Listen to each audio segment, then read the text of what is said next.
what to watch. Should I watch something new? Or should I watch Roadhouse for the 1000th time? Oh, hey, how's it going? I didn't see you there. It's Hunter here, and, well, I'm holding a copy of Pieces, which I own for the 3rd time over now. But that's besides the point. Where would I be without physical media? Hey everybody, Hunter here, and I don't have any physical media, but wait, I have thousands of more dollars in my bank account. Well, I actually wouldn't be wearing this shirt because it has a VHS tape on it, and I wouldn't care about VHS. Buying physical media is my #1 favorite pastime. It's the thing that kind of drives me in life. I love it. I love the people that do it. I love the people that I've met doing it. And really, well, you know, watching them isn't as high as #1, I guess, but that goes without saying. But being able to walk in here and just kind of go about my business and walk up and go, I'm gonna grab this off the shelf. What should I watch today? Should I watch this copy of Back to the Future, or should I watch this copy of Back to the Future? But yeah, it's the memories of all of these things. Each and every one of these movies has a memory tied to it that I will remember forever. And that's part of coordinating and collecting and sort of curating your collection to make it to what you want it to be, and having those memories and all of that. It just really just makes it so that, you know, collecting is a thing that I love. And if face it, you're a physical media collector. If you're watching this video, you know, you could spend $10 a week at the flea market on cheap Blu-rays, or you could spend thousands of dollars on physical media collector's editions from boutique labels. It really doesn't matter, because all of us cross the spectrum of physical media collecting. Here's how I collect, especially after, you know, losing my entire collection. But I collect for me. I collect for the movies that I like or that I want to see. I don't collect for the movies that other people want to see or what other people should have. If I was collecting for other people, it would be a library. It wouldn't be my collection. I would have a Blockbuster Video or whatever. It's collecting for my interests of horror movies, action movies, comedies, everything under the sun here, superhero movies, all of these things, and dramas. You know, my collection, I'd like to think, is incredibly varied and has plenty of movies that people would consider to be bad, people would consider to be good, because that's what this is all about. It's having movies that you love. Really, how I collect now is a lot different than how I used to collect. I used to buy up a lot of stuff. I had a lot of movies from Vinegar Syndrome, from Arrow Video, from Scream Factory, from studios that I didn't watch. Something like this right here. This is still in my collection, but yeah, the 355, I watched this on streaming, and I got this for free from the studio. And this really isn't a movie that's going to stay in my collection for very long. Something like that, where you're just kind of having it just to have it, to have the 355 on your shelf or whatever, and it doesn't really make sense. There's no end to this in sight, because if you collect like that, you're going to be collecting forever and you're not going to watch a whole lot of movies. I've changed the way that I collect, and I haven't really looked back since then. As you can see behind me, this collection is not as big as it used to be, because I had 2 of these shelves like this, or at least, well, 3 rows and 2 of them. So I had 6 of these shelves, basically, or these sections on my old collection. And now I have 4 plus this top part. So what do I collect? Because with physical media, there's so much crap to collect, whether that's Ghostbusters Ultimate Collections, Iron Maiden box sets, Funko Pops, video games, CDs, movies, vinyl, whatever the hell you want to name it, it goes under the physical media umbrella. But for the sake of this video right here, I'm going to be talking about, of course, DVD, Blu-ray, 4K, VHS, Laserdisc, Betamax, HD DVD. I thought I was only talking about a small section of physical media. But yes, there's a lot to go through when you're collecting physical media, because there are so many different formats. You have everything you can think of, where it's, you know, Blu-ray. There's a movie that's out on Blu-ray, but it's not out on 4K, or it's out on DVD, but it's not out on Blu-ray or 4K. It's out on VHS, but it's not out on DVD, Blu-ray, 4K. It just goes on and on and on, especially with obscure things that you're talking about. A lot of VHS tapes or VHS releases are only out on VHS, and that's why we love a company like Vinegar Syndrome, because they put out movies that you and I have never seen before and do them in the best possible quality. There are stupid collecting things. There are very stupid collecting things like special editions. So you have a special edition of Halloween like this, a box set. Guess how much this costs? But yeah, you have stupid collecting things like this box set, which has black Blu-ray cases that are like the 4K cases. They are the same color. Why is it like that? You know, you have a steelbook collection of A Nightmare on Elm Street like this one. And you can get this regular standard edition of this for way cheaper than it costs to get this. But because I'm a collector and because I'm a nerd and because I love the Nightmare on Elm Street movies, you know I had to have the steelbooks with all the theatrical art on them, right? Other stupid things in physical media collecting, like this copy of Hobbs and Shaw, the Fast and the Furious movie. This is actually a really good action movie. If you haven't seen it, check it out. This thing that looks exactly like this on the cover. There's no difference between this and this, but this makes it more expensive and more valuable, right?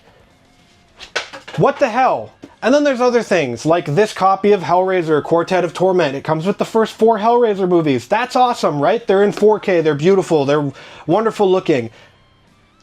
But there's like 3 different releases of actually, that's a lie, there's more than 3.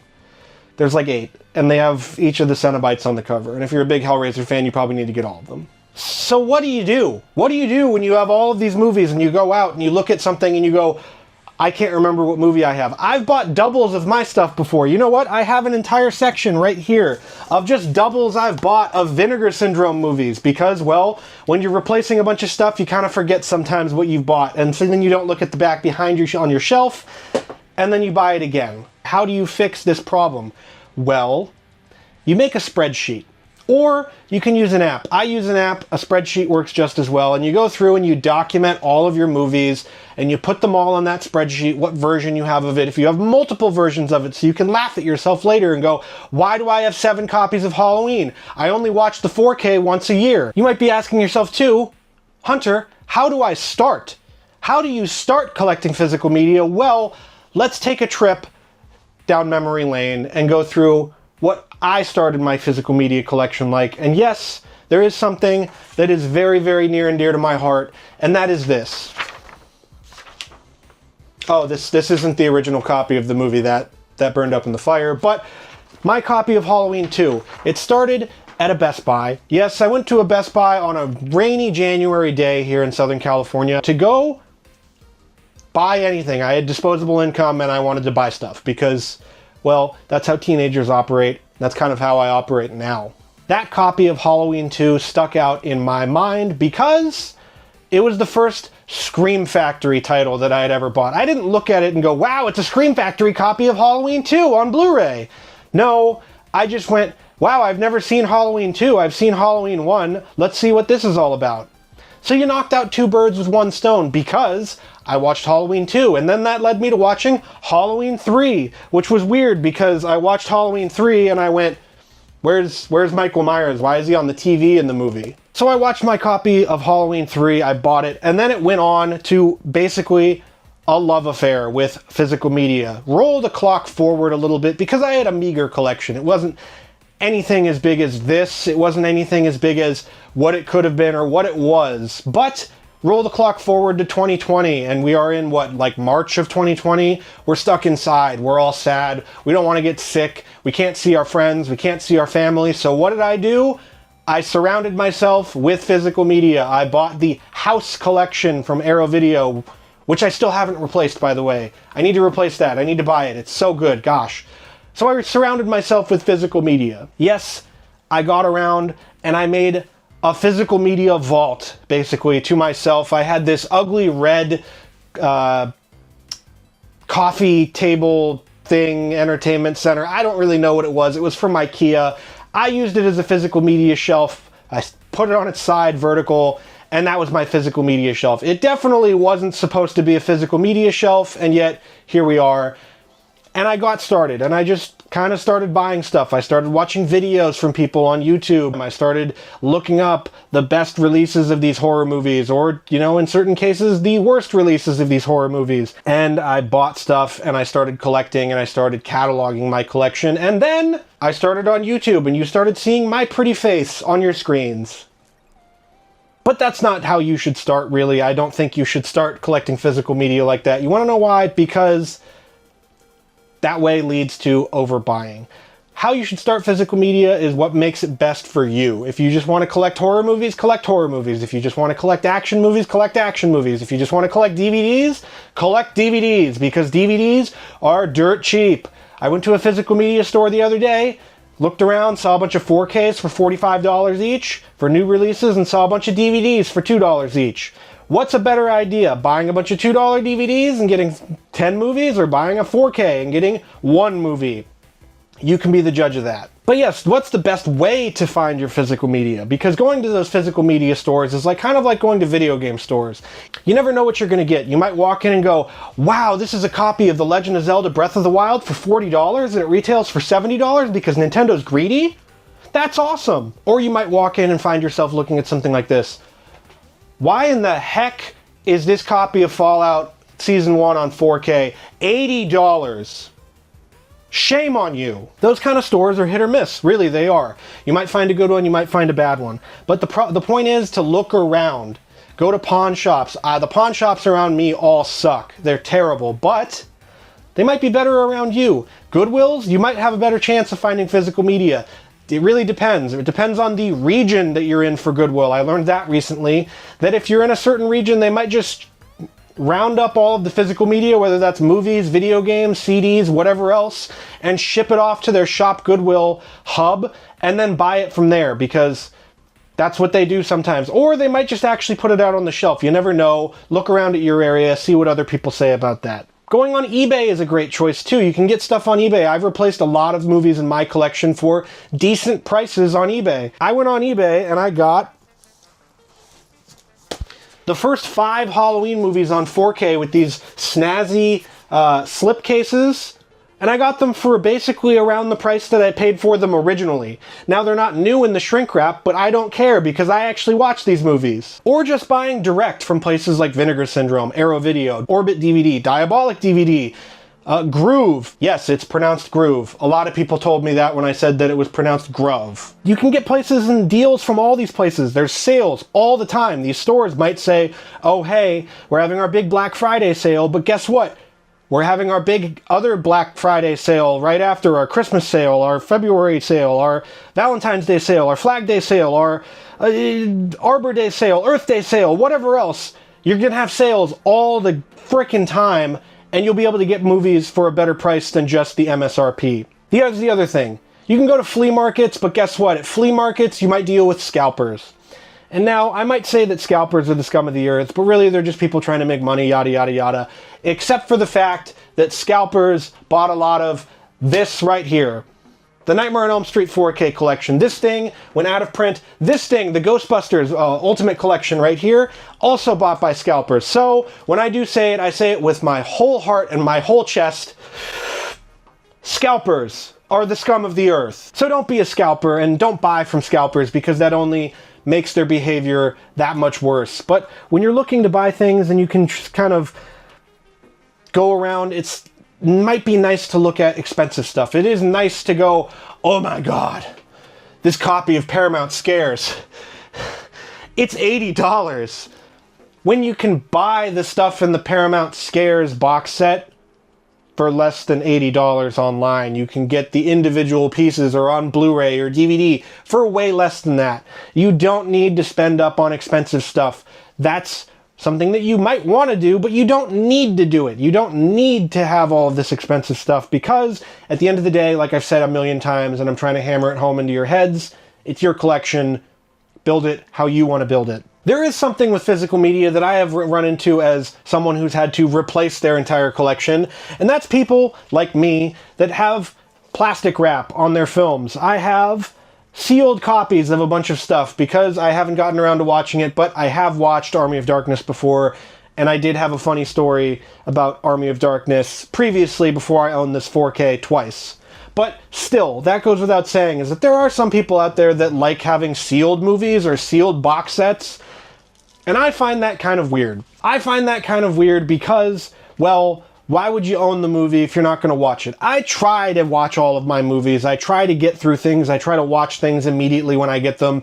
and yet sometimes it's difficult to. There's not a whole lot of time in life. You got to do life things instead of just sitting around and watching movies all day, like some people on Letterboxd that watch 70 movies a day, and it doesn't really make sense how they do that with the space-time continuum. Maybe instead of that, you just find something that you want to collect, that you really like collecting, whether that's horror movies or whatever else. You can collect 80s horror movies. You can collect Hong Kong cinema classics. You can even go down to something like, I've got it right here. It's brand new. I just bought it. You can go and buy something like The Wraith. You can get the entire Vestron video collection. You can do whatever you want with your collection because it's your collection. It's not my collection.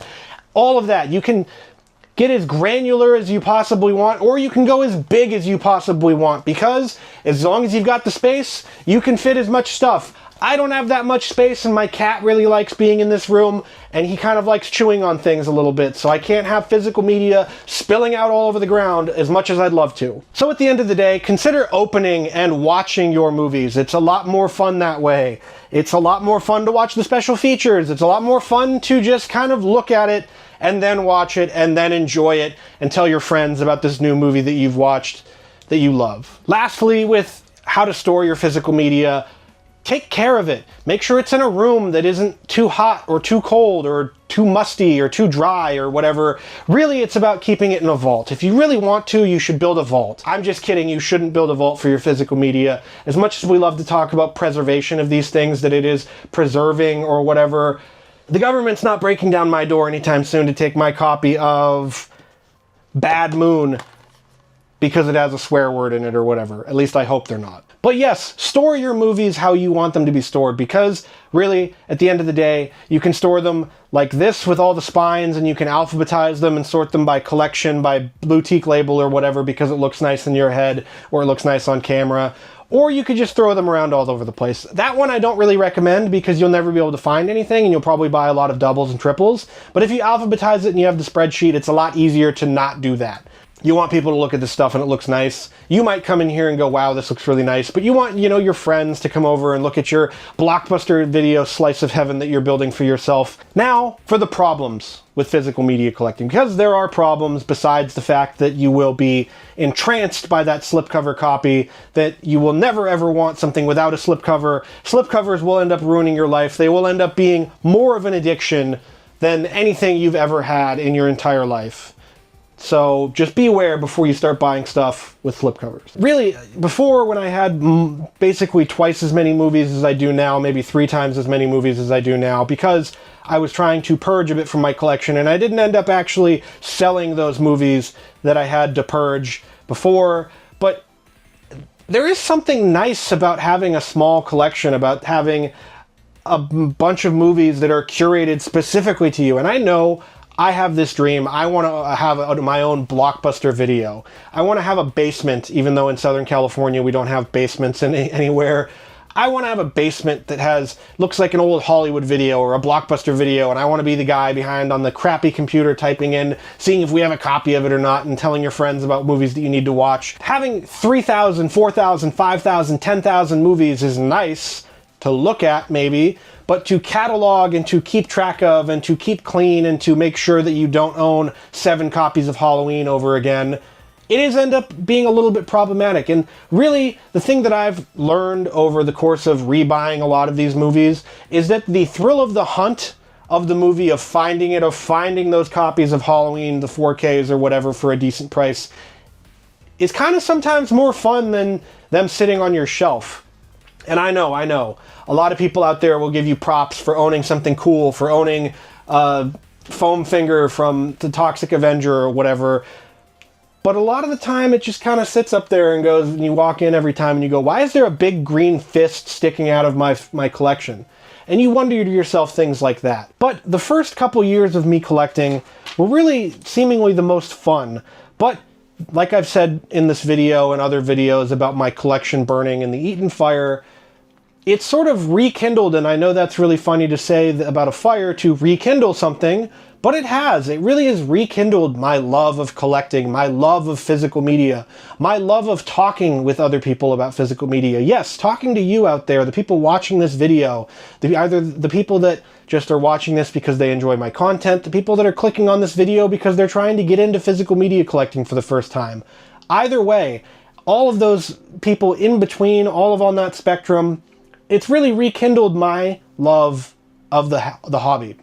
Whether that's collecting video games or music or movies or whatever, collecting is something that you do because you love what you do. I've always thought, would starting over be fun? I don't think it would be, honestly, but starting with something smaller and building out from there and making sure that these movies I have in my collection are something that I love, that is the fun part about this. That is what keeps me coming back and keeps me walking into this room and going, wow, I have a collection that I can truly be proud of, that I can love, and I have experience in that, and I have experience in all of these movies. All of these movies have memories tied to them now, have something that I can say to people and pull it off the shelf and go, wow, I remember when I watched this movie, or I remember the first time I saw this, or I remember why I have this copy of Bros in my collection. I don't actually remember why I have Bros in my collection. I think I just need to get rid of this. Movie collecting is a fun hobby, but you can evolve as a collector. You can